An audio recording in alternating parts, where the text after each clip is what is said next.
DoorDash and Uber are ubiquitous. You must be on a third party marketplace if you're a restaurant. How you participate is where things are changing. And that's a moving landscape as well. Uber and DoorDash built $1 billion ad business each over the course of about a year in the last couple of years. And now, if you're not paying for ads, your revenue, even on those marketplaces, is at risk. And so it's a really challenging landscape. And it's for Right. all those reasons that we think it's more critical than ever for restaurants to own their guest relationships, not at the exclusion of third party, but in many ways to protect themselves from becoming over dependent on third party. This is AI First with Adam and Andy, the show that takes you straight to the front lines of AI innovation in business. I'm Andy Sack, and alongside my co-host, Adam Brotman, each episode we bring you candid conversations with business leaders transforming their businesses with AI. No fluff, just real talk, actionable use case, and insights for you.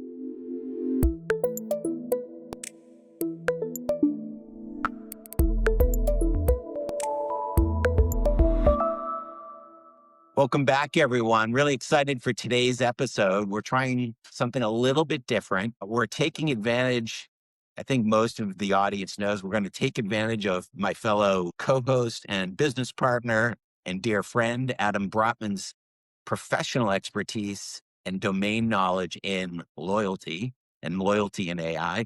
And we actually also have a guest who has similar domain knowledge in loyalty and AI, and both have a lot of experience with restaurants in particular. We're going to be trying to do this on the podcast more frequently with our guest episodes. And as we increasingly get more business from the restaurant and retail industry, we're trying to bring three things that we really want you to get out of this. One is a clear way of how to think about AI first and loyalty. Number two is a concrete mental model for AI intermediating the relationship without hand waving, like real world experience. And then 3 to 5 practical moves that restaurant leaders could take this quarter. So with that, allow me to introduce our guest, Zach Goldstein. Welcome, Zach. Thanks, Andy. Pleasure to be here. Welcome, Adam. Good to see you. What's up, buddy? So Zach, you've recently become a friend of the firm. I know you've already spoken to Adam, but for those of our audience members that don't know you, why don't you introduce yourself first and then briefly tell us what your company Thanx is. Yeah, Zach Goldstein, founder and CEO of Thanx. Thanx is a complete guest engagement platform for the restaurant industry. Our goal is to drive loyalty as a business outcome, not just to deliver programs. We think of loyalty as a business outcome as driving repeat traffic profitably back to the restaurant and direct ownership of all of the guest relationship. And this is a massive challenge industry-wide as restaurants are one of the most competitive categories that exist and continuing to deal with the rapid digitization post-COVID and the disaggregation from their customers from third-party marketplaces. So lots more to talk about, but loyalty is more important than ever. And Zach, I think you said it. You almost said it so fast and so succinctly that if you repeat it, it's okay. What problem are you solving for restaurants specifically? Traffic. I'll be even more succinct. Traffic. We believe that restaurants need repeat traffic. Yes, and ultimately there are two ways to drive traffic: new guests and repeat guests.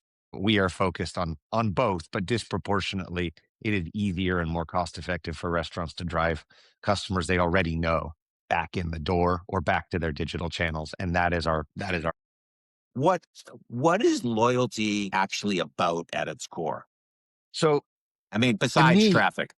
Yeah. So to me, that's why I say loyalty is a business outcome.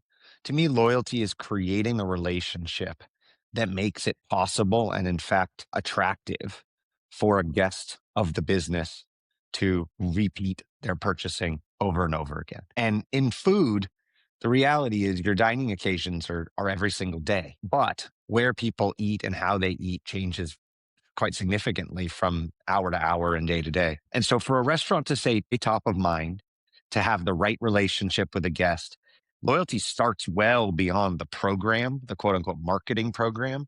Loyalty to me is about convenience.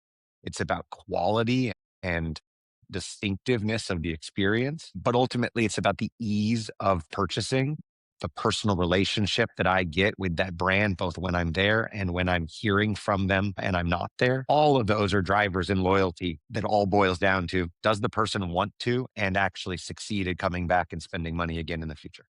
Let's bring in my fellow co-host, Adam, loyalty expert. Uh, where do you want to, do you want to ask a question? You want to chime in? Let's get you in here. Well, let's orient our listeners also to just talking about specifically what Thanx does. So, Zach, can you tell everyone a little bit about Thanx? If I'm running a chain restaurant brand, where does Thanx come in? Like as a customer, where would I run up against it? Kind of talk about your specific product and capabilities. Yep. We have four elements of our platform. The first is the first party digital ordering experience for a restaurant. So if you download the restaurant's app or if you go to their website and order directly from the restaurant, that's an experience that's being powered and run by Thanx. And it's optimized to build a direct relationship with that consumer, unlike a third party marketplace where that consumer may order food from that restaurant, but their identity is not known and they don't have a direct relationship with the restaurant. That's mission critical for restaurants to succeed in this digital era. So app, web, ordering experiences, number one. Number two, the core loyalty program. So the actual exchange of value of what a customer gets from going to a first party channel. And that can be wide ranging from points and discounts to access to secret menus and experiences. Loyalty can be much broader than just a rote discount value exchange. But the underlying CRM of who are those guests so that you actually can build relationships and engage with them personally. And then the third piece is what we consider marketing automation, which is how do you act on all of that data to deliver the right message to the right customer at the right time with the goal of staying top of mind and ultimately driving repeat purchasing. And so those three products, it really are 1 + 1 + 1 equals 5, 6, 7. They're multiplicative because if you know who your guests are and you can keep your guests on your first party channels and you can send them a message based on everything you know about them, the consumer wins, the restaurant wins, and that becomes a virtuous cycle. Yeah, great. So, and Andy, at the risk of accelerating the agenda of this podcast, I'd love to just kind of push into No, talking dude, about slow down, slow down. just to dive right in.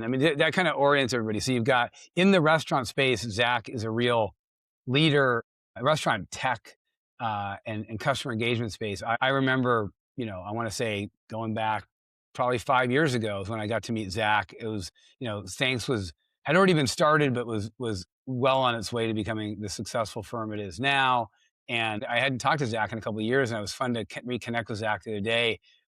And I remember, Zach, you mentioned third-party aggregators, and I think you and I have a similar, I don't want to say negative view of them, but like we're both very positive, let's put it this way, on the need to have direct relationship with the customer and digitally and the data that comes from it and the ability to produce a better experience for the customer that's more personalized, that does ultimately drive that traffic. And, when a customer of a restaurant uses a third party marketplace instead of the first party platform, there's a loss of data and engagement opportunities and other things like that. I think you and I are of the same mind.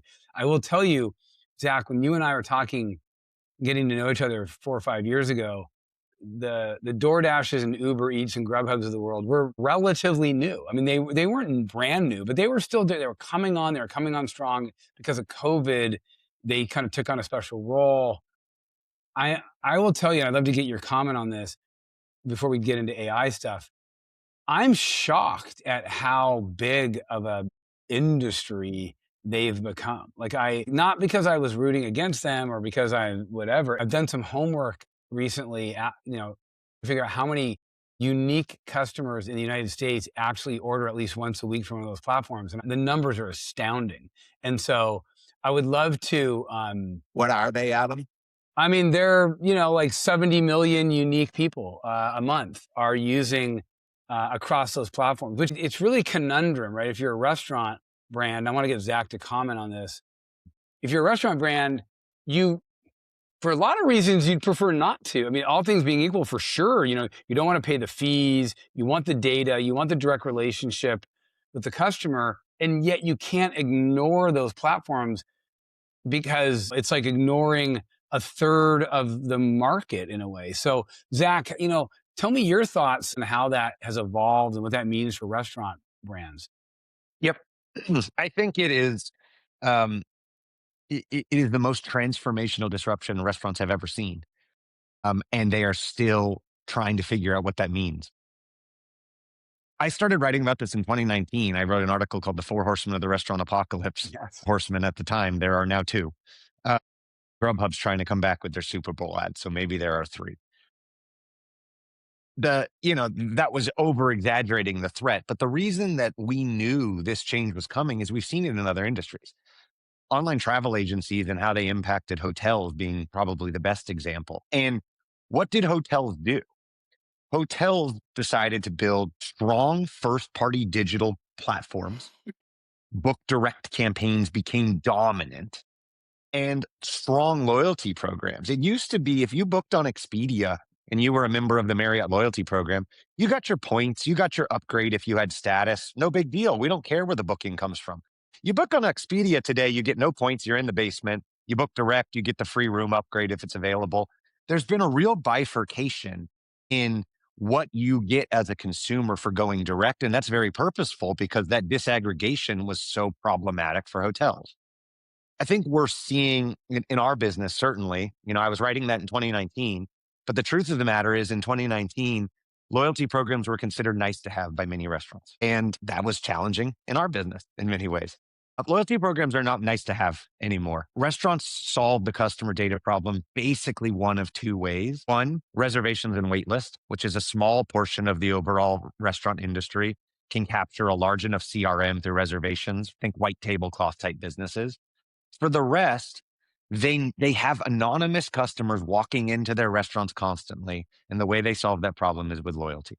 And we combine loyalty with the rapid digitization of restaurant dining occasions and the off-premise dining.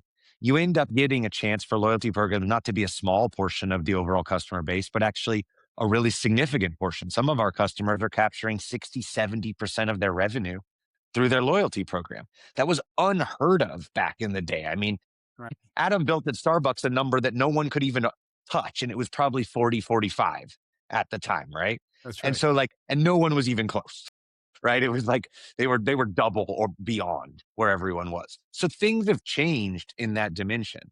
Yeah. What's challenging for thinking about third party though, is there was maybe a chance where restaurants could quote unquote push back or fight back the way the hotels.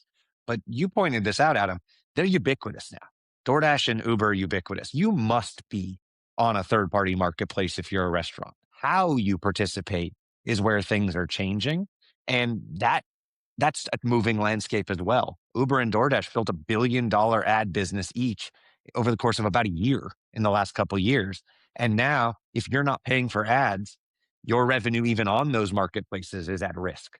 And so it's a really challenging landscape. And it's for all those reasons that we think it's more critical than ever for restaurants to own their guest relationships, not at the exclusion of third party, but in many ways to protect themselves from becoming over dependent on third party. And this is maybe a naive question because you live it every day. I used to live it every day like you do. I live it 20% of every one of my days now, but not 100%. I love your example about Marriott and Expedia. Bring that back to the restaurant business. Do DoorDash and Uber Eats, would they ever partner with a Thanx?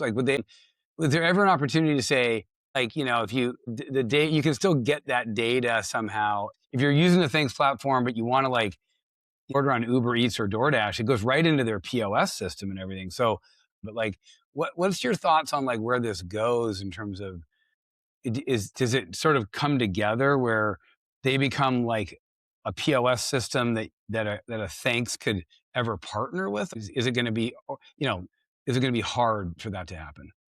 Both is, I think, the answer, actually. The biggest brands have different relationships with a DoorDash or an Uber than the average restaurant. So can you give me an example, Zach, of what you're talking about?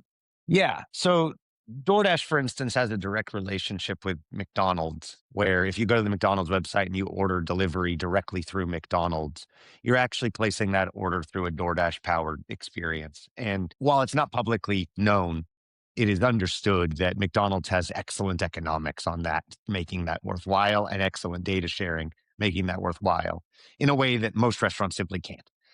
And so the orders that are placed on marketplaces, that data is not shared back with restaurants in most cases. You asked the question, though, Adam, could that change? I think DoorDash is one of the most impressive executing companies in any industry, let alone restaurant technology. And now that they've got massive share of consumer awareness and consumer relationships, they are actively exploring more ways to deepen their relationship with restaurants. And I commend them for that. And in many of those, what they're offering is of a lot of value to restaurants. They offer free direct ordering and things. I think if I were a restaurant, I would always be a little wary because control of the customer is ultimately the most powerful thing you need. But I do commend DoorDash in particular and their approach for going to trying to offer more and more value to restaurants, seeing that their marketplace requires healthy restaurants as well. It can't just be consumers.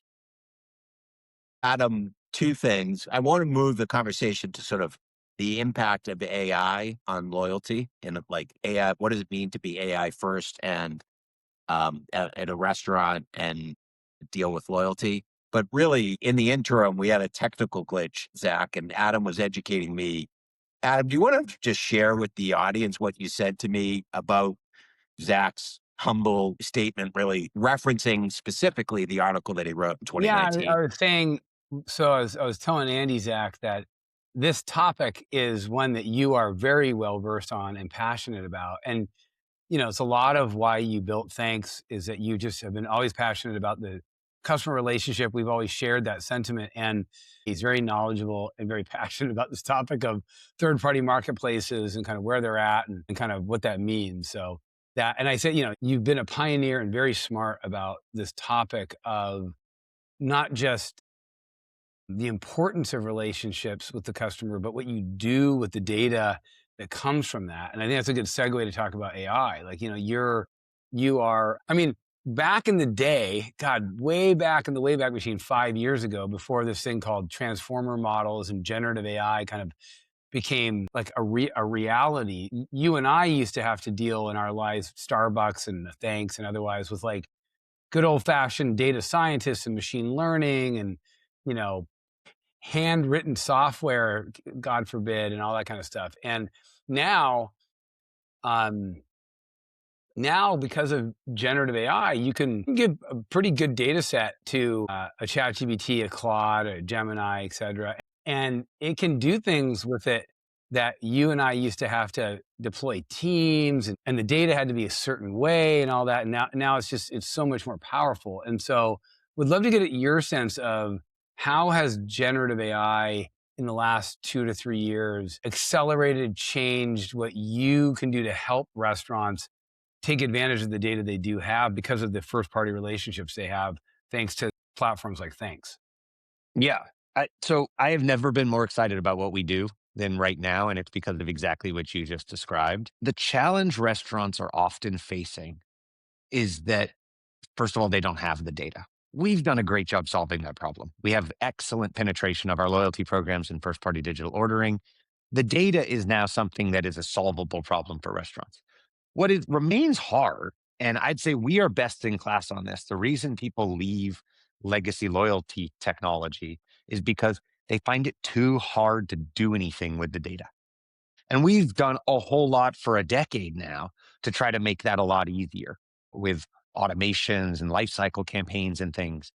But this AI era is what's going to take that to the next level. And so when we talk to restaurants about why they're moving to Thanks, we regularly hear, I just want to be able to act on my data. I want to move away from rote discounting and spray and pray marketing messaging, just as an example. And yet, even on our platform where it's a lot easier to do segmentation and personalization, many restaurants still, on month one, blast out a discount to as many people as they can. And so when we ask them why, the answer is generally, I was in a hurry, or I'm nervous to stop doing what I've historically done. And It's the operational burden that has often stopped marketers from doing really smart things. Our suite of AI products is entirely focused there.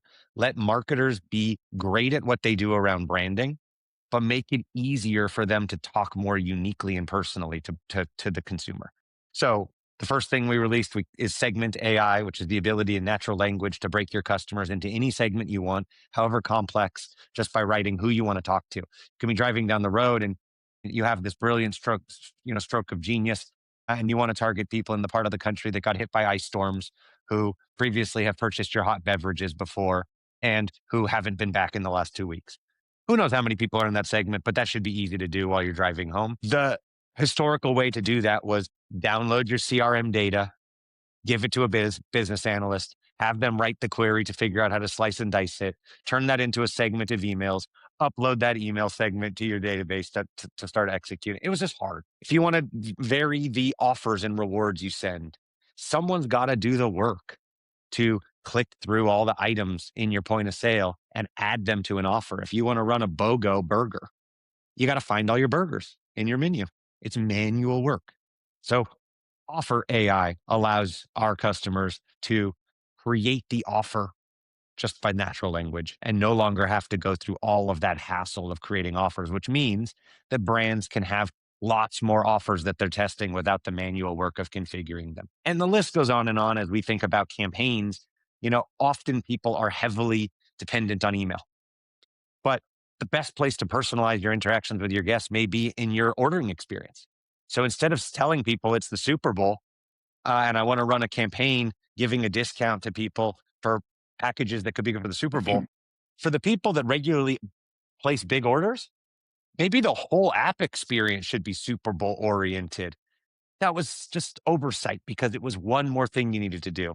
Campaign AI allows you to do a cohesive multi-channel campaign with the LLM connecting those dots on our platform. And so these are the tools that we believe make personalized marketing easier.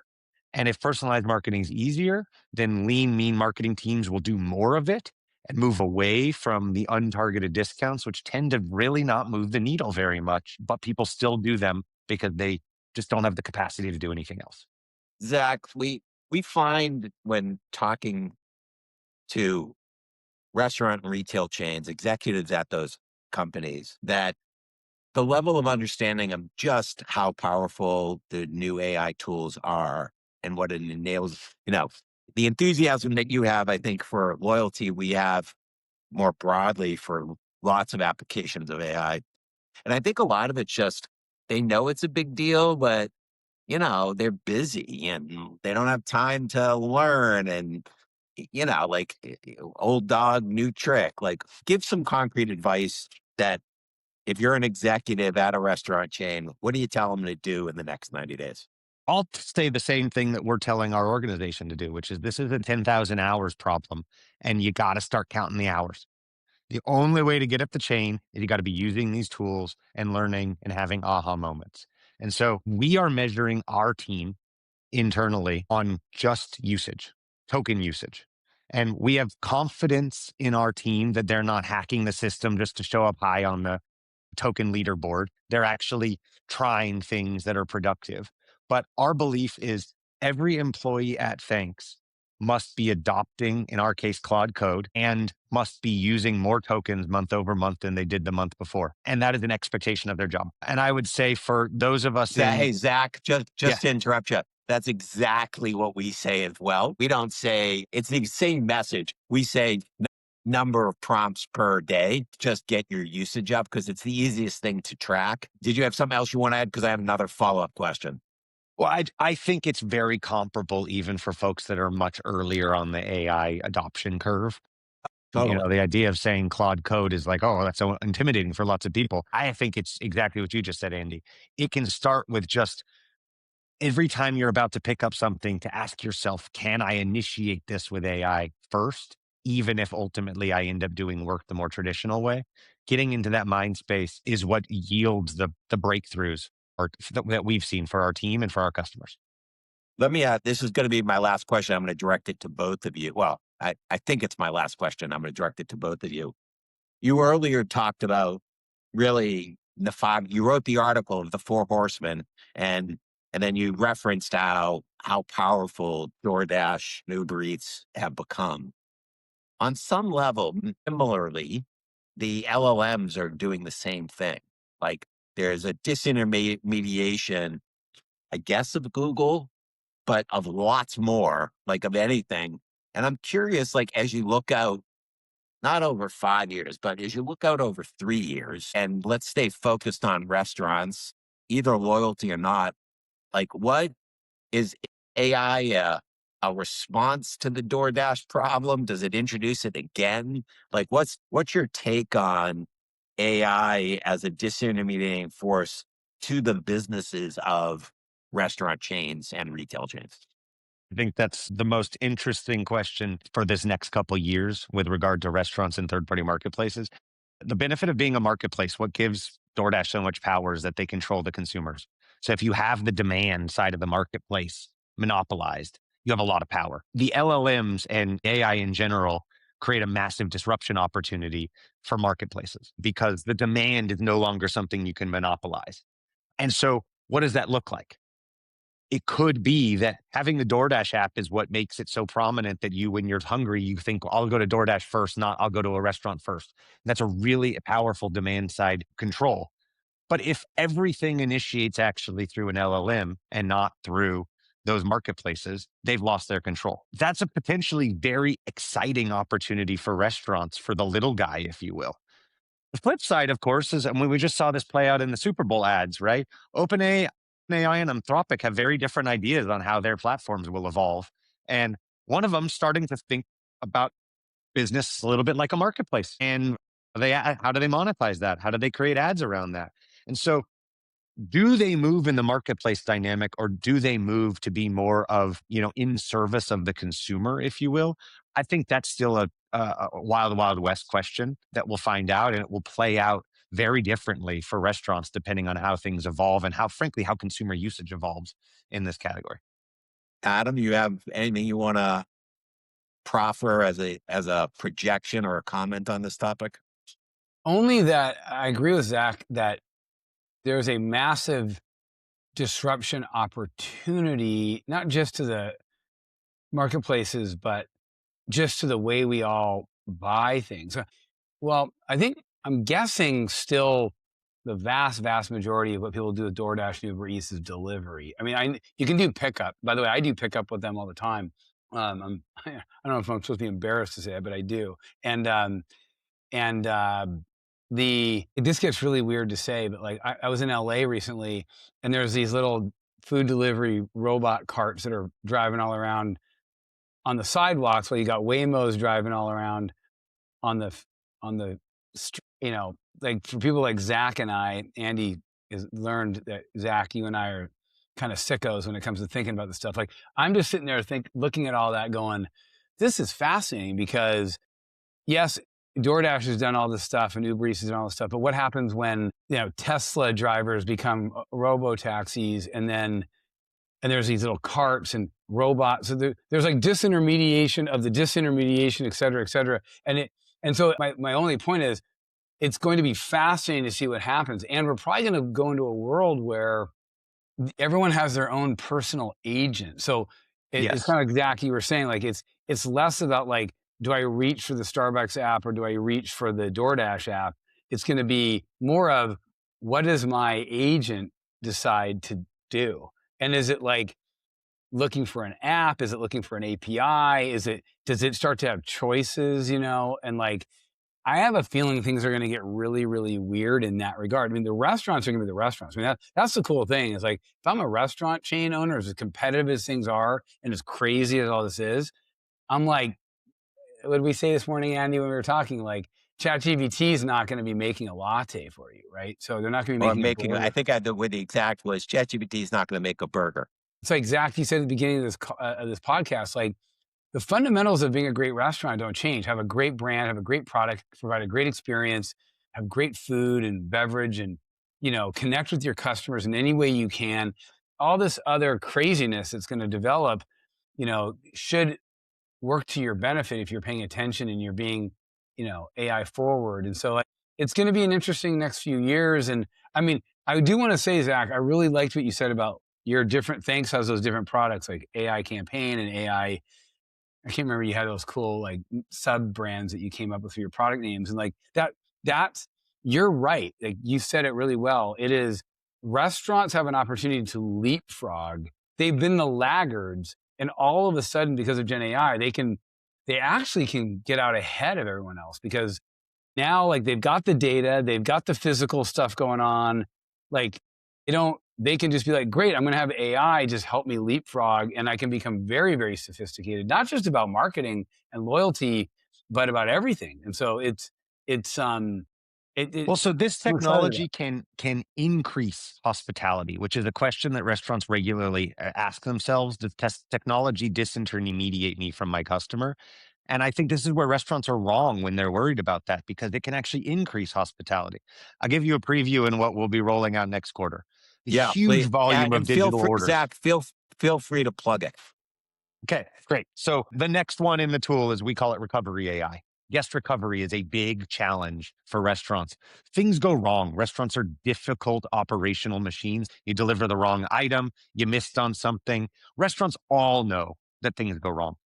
The burden when something goes wrong is the restaurant is overwhelmed already and they're receiving calls or emails or something from the customer saying this messed up. And they in real time have to decide what to do about that. Well, what a shame because in our CRM, we know everything about, let's say, Adam in this case, all his previous purchases, the fact that nothing's gone wrong on any of those. That's very different from someone who complained the last 3 times they placed a pickup order. And Adam, who's come 80 times, never complained, but this time says, hey, my food was cold. And knowing that context about the guest enables perfect recovery efforts that are specific and on brand to your approach as a restaurant.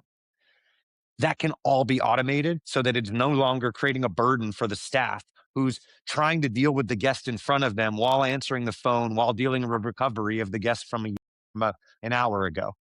And that is really exciting like a to us customer because it improves so Zach, like hospitality. you're saying like a customer service agent bot, whatever you want to call it, that is connected to the Thanks data and effectively can make a judgment call algorithmically based on its own knowledge.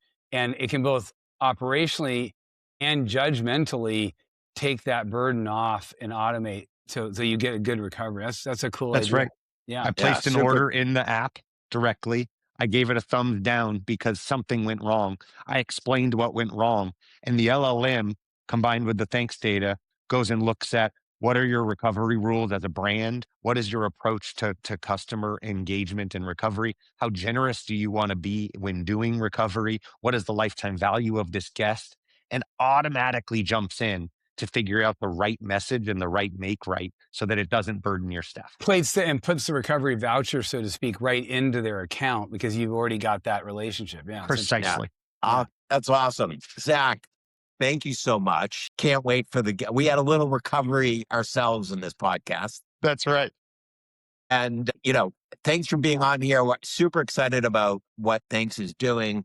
I'm really looking forward to your next, I don't know if it's 2 horsemen or 3 horsemen, maybe it's 4, but there's one about LLMs and in the role of the restaurant industry and really the comparison to what DoorDash does. If you write that article, my request would be take a position on whether DoorDash wins or loses. Because I could argue either way. I'm Yep. super interested in your opinion. Thank As you for soon as being I on. know, I will try. Yeah. All right. Thank you for being on. Adam, anything you want to highlight for our audience in conclusion since we're at time? Yes. I want to highlight that I really am intrigued by what Zach said at the end, but it ties to some of the other things we were talking about of now it's no longer, I've got a digital relationship with some data. I think in the era of Gen AI, as a restaurant leader, I should be looking for opportunities for magic. I should be saying, oh, well, what else? I think Zach nailed it. It's always been, God, operational fatigue of, it's not that I don't want to do these things, but it's now like, platforms like Thanx and thinking like that, I think that restaurant leaders should hear this, and everybody, not just restaurant, but every leader should hear this and go like, wow, like AI can actually make the experience better. It can actually make my operations better. And I don't have to, it's not a heavy lift like it used to be. So don't just assume this is like in the past where the tech might have been interesting, but I still had this operational heavy lift. We're now entering in an era where that may not be the case. So I really want to highlight that Zach said that, and for others to sort of think about the implications for their business about around. All right. On that note, let's call this episode a wrap. Thank you, Zach. Thank you, Adam. Thank you to the audience for listening to AI First with Adam and Andy. For more resources on how to become AI First, you can visit our website, www.form3.com. You can download case studies, research briefings, executive summaries to join our email list. Also want to invite you to connect with our AI First community, a curated hub and network for leaders turning AI hype into action. We truly believe you can't overinvest in AI learning. Onward.